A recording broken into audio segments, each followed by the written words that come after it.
Before we get into this latest story, don't forget to hit the subscribe button if you haven't done so already. Life Imitating Art of Los 39, minus the bloodshed. There are few things I like better than getting on a bus, or, more rarely as is the case, an aeroplane, for an escape from my routine and normal everyday surrounds.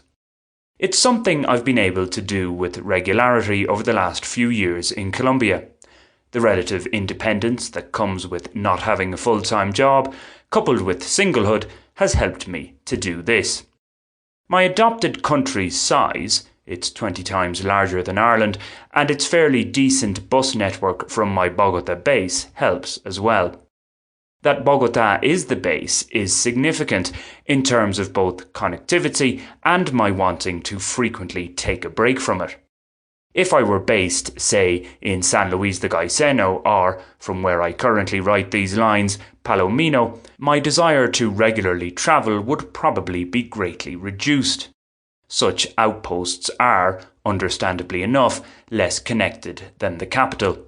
Plus, with my current mindset, I'd be happier to stay for protracted periods in them than in bustling Bogota. One aspect of such escapes that I particularly enjoy is my doing it alone. Solo sojourns. Indeed, as I age, I find that I've become more comfortable at shunning activities, events, and people that, instinctively, I'm sure, will just annoy me. As I put it in Paths to Cleaner Living, I'm more in the JOMO, joy of missing out camp, than FOMO, fear of missing out camp these days, especially when it comes to socialising of the raucous, revelling variety. So the idea of a getaway with a big group of lads excites me as much as giving English classes to beginners. Thus, despite the obvious upsides of a generously subsidised trip with pay to Colombia's Caribbean coast, I could see the downsides of having to spend an indefinite period in the company of and working with previously unknown people, predominantly men. I would, to borrow from the poet Henry Newbolt, have to play up, and play the game. And play the game is apt here. Seeing as how the gig was an acting one made up of renowned professionals from Spain, journeymen, wannabes, and the category that best describes me, amateurs by accident, super extras in this case, there was much subterfuge. While women tend to take much of the flack for being spiteful gossipers, the boys can be just as bitchy as the girls.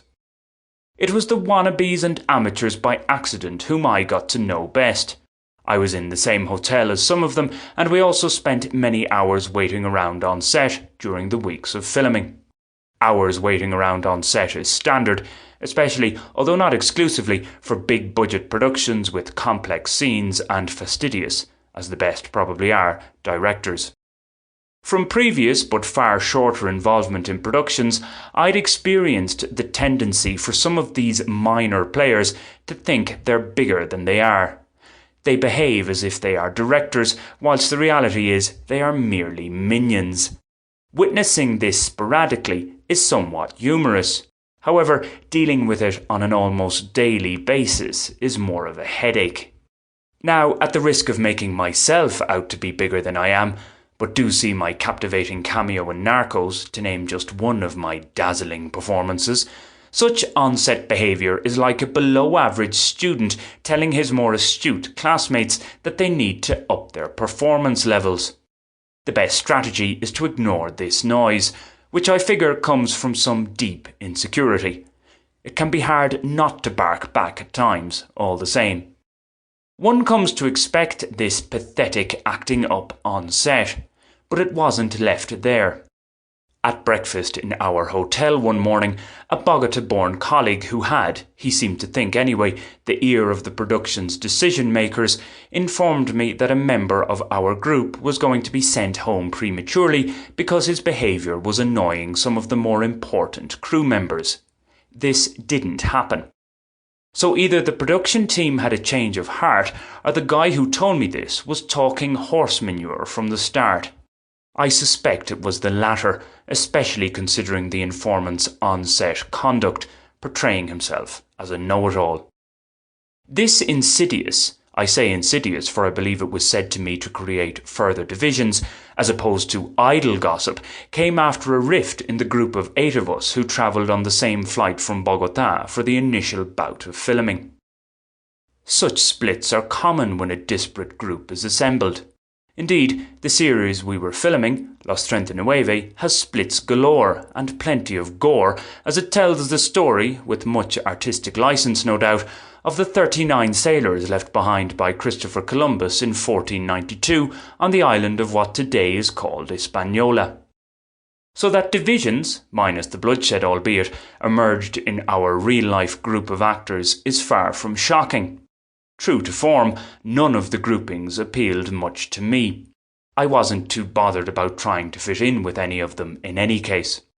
To restate, I'm quite content doing my own thing. So once I'd fulfilled my contractual obligations, i.e. done what I had to do on set, I was happy to be left to my own devices.